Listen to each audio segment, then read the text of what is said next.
I'm John and this is Just the Gearhead. I know I haven't posted in, I don't know, a couple months probably now. It's mainly due to the holiday season. My work gets really busy right before, and this year we also had a couple guys going to medical, so we spent the last while playing catch up as well. I don't know why. My work always gets really busy before Christmas. I don't know why you'd want to move into a new home like a couple of days before Christmas, but a lot of people do. So, you know, Happy New Year, all that stuff. Hopefully this year we'll get some more done on the Buick and maybe some other projects, and hopefully I'll get videos out to you guys on a more of a regular basis.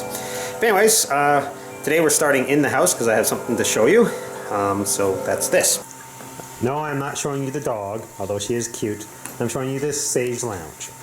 Now, why am I showing you this? Well, a few years ago I had saved up some money in my car fund, and because I'm such a nice husband, I decided to lend it to my wife so she could buy this piece of furniture and restore it. And just recently she was able to pay me back, so I went out and bought this. I follow a couple of forums on Facebook and that, one of which is for Nailheads. Gentleman posted saying he had a 425 Nailhead for sale. I've been kind of wanting to go bigger for this car anyways, because it came with a 322, which I do have, but it needs a full rebuild probably. So yeah, I was looking for 401, 425, something like that, and this gentleman was on Facebook. He posted that he had a 425 for sale, and you know, we went back and forth and got it delivered to my house. Now, before I purchased it, I had him send me some of the casting numbers. There's one on the back here by where the bell housing for the transmission connects. There's ones on the heads. There's ones on the intake manifold and whatnot. So those are all casting numbers. So I had him send me those, and I looked it up online, and all those casting numbers come back as either a 401 or a 425, which is, like I said, fine for me because I was looking for either. I would prefer a 425. But a 401 will do.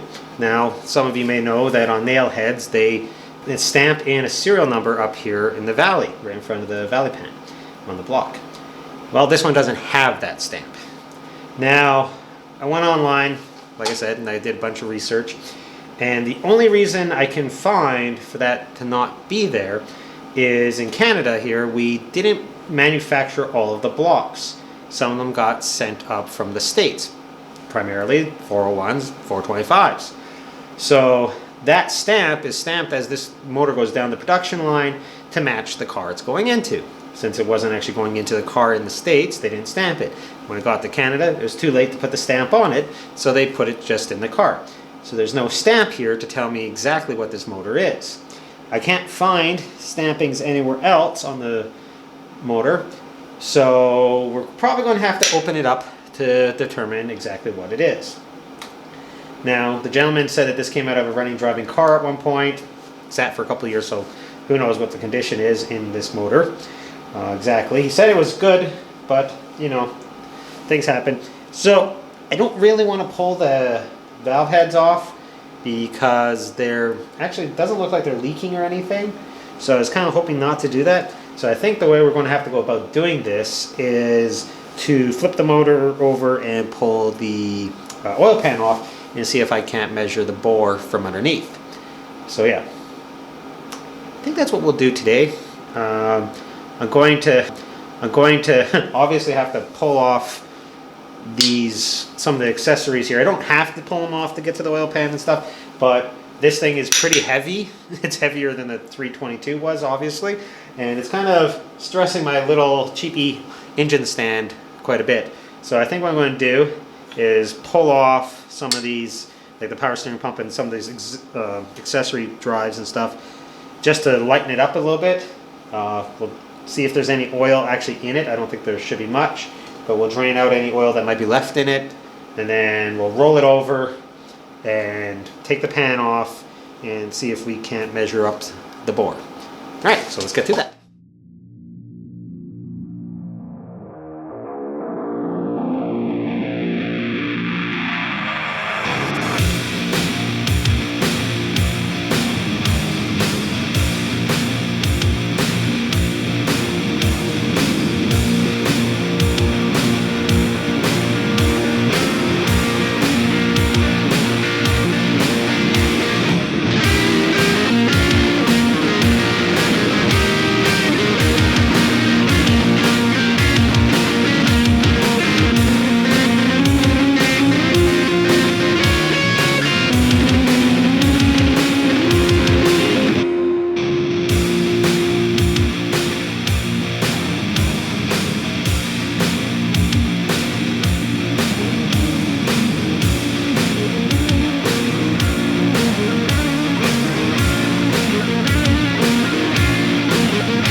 Well, I should have probably done that first, so the oil could have drained while I was taking off the other stuff. But now we'll let that drain out. Alright, so off camera I had it draining. I adjusted the way it was sitting on the stand because I didn't like how much of a droop it had. But because of the way I adjusted it, I can't roll it all the way over to get to the pan.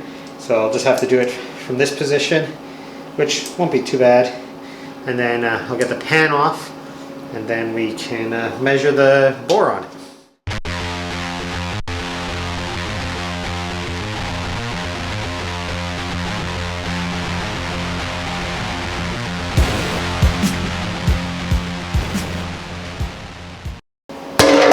Close it up.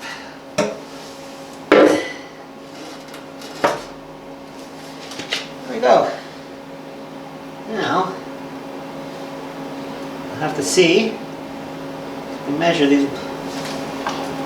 We got a couple different little tools here. Let me see. I'll have to see if I can get one in here. Gonna need a light.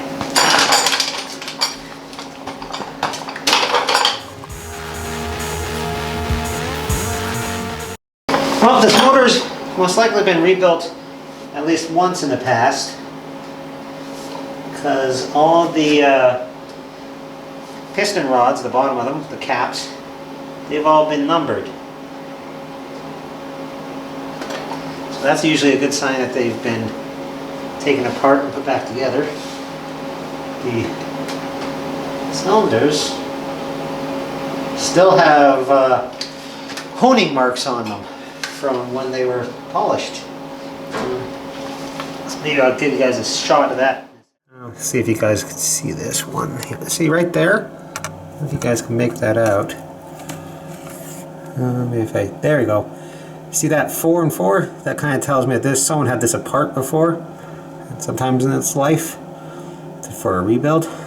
And then if you look up in there, you can actually still see the crosshatch from when it was last honed or polished.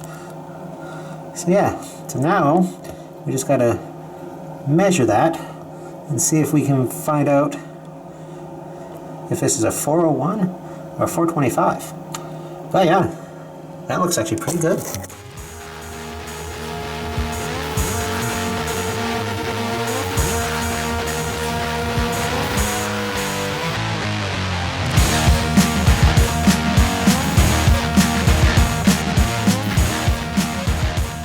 So, after measuring a few of them, we have a bore size of,